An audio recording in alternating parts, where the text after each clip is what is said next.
A philosopher once said, "We are all born to be free, but everywhere we go, we are in chains." What is a chain talking about? The chain is talking about the laws governing us each and every day in our society. Now, laws are the mandatory or the dominatory principles that rules the universe. So, meaning even when you are young, you are ruled by a law, either consciously or unconsciously.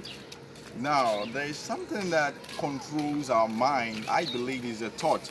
Because the thought controls every part of our body, because it is believed that the mind controls every part of our body and everything we do depends on the mind. So before I can accept a law into myself, my mind needs to be processed to know how that kind of law works on me and not based on my thought.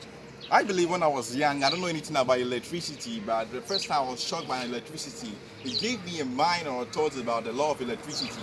So this kind of law is in me whenever I remember the shock. It becomes a law in me that we don't put in a naked, we don't touch a naked wire, or we don't put our wet hand into a socket. Now, consciously or unconsciously, I was aware of a thought or a law by an electricity. So, in short, I just want to say that we have laws of thought. So I just want to speak about laws of thought. Our laws controls us each and every time as we go in, and no one is above the law. And it's our mind that will control those thoughts and accept it before we move on. Now, I believe people say that I am poor, I'm rich. The art of saying you are poor, the art of saying you are rich, all depends on the law control your mind. According to James Allen, he believed that those people who are poor, that they lack the necessary resources, which is the right thinking. And those who are rich have the right thinking of memory. So anytime they always feel like to say something right about themselves. So this kind of law controls their mind, their thought, and everything, so they become rich. So you being rich and you being poor is not concerned about your atmosphere or the conditions you are in, but actually it's about your mind and what law is governing it. Now, this kind of laws and thought governs almost every part of ourselves, including our education, including our health, including our purpose. So all this thought controls everything about us. Now, I once saw a cartoon animation where people were asked that, how many of you want a change in government? Everybody rose their hand and said, we want change of government. And the person asked again, how many of you want to be changed? Nobody wants to be changed, so they put their hands down. So this is the art in which we are. So we have a thought of changing the society, but we don't have a thought of changing ourselves. That is the problem why most of us seems not to be prospering right, because we don't put on the right thinking. So if you change yourself, you can actually change your atmosphere. But if you don't want, and then you change your atmosphere, thinking you will not want to change, you are actually going to be in trouble. Because you have to make a change for yourself, and then you can change your atmosphere. This kind of laws of thought controls our mental health, and this is how I want to say it. Our mental health depends on who we are. If you believe you are sick because it's the mind that will tell you you are sick.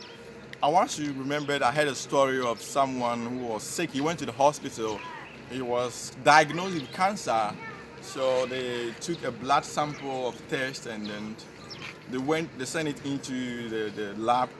So unfortunately for him, another person also came with a different issue, which is just a normal sickness, something like a fever or malaria, who was having the same name with him. So accidentally, their name got changed because they had the same name. So they gave the person who was just having the malaria or fever a cancer result, and they gave the person who was having malaria, they gave the person who was having cancer result the malaria just result. So he went home happy that I don't have any more cancer.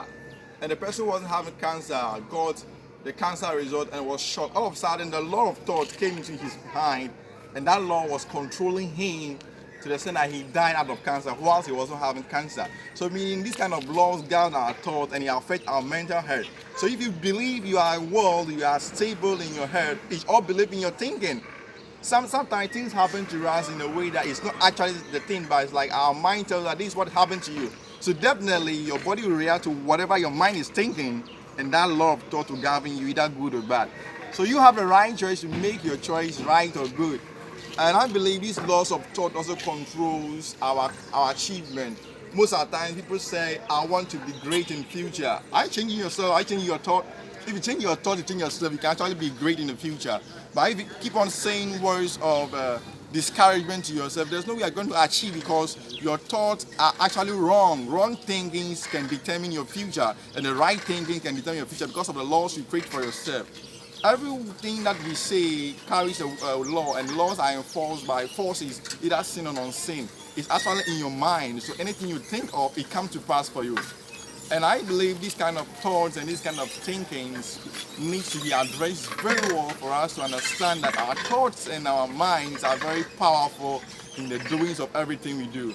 Sometimes we think selfishly, and then selfishness can actually kill your dream. You might think that you are thinking right for yourself. Know that Mahatma Gandhi said something in one of his motivational quotes. He said that you can only find yourself if you lose yourself in the service of others. So if you don't want to serve somebody, there's no way you can achieve something great in the future. Look at something. A transport driver serves passengers by driving them to work. That's how come he can gain his earnings or his savings at the end of the day. A teacher serves the student by teaching the student.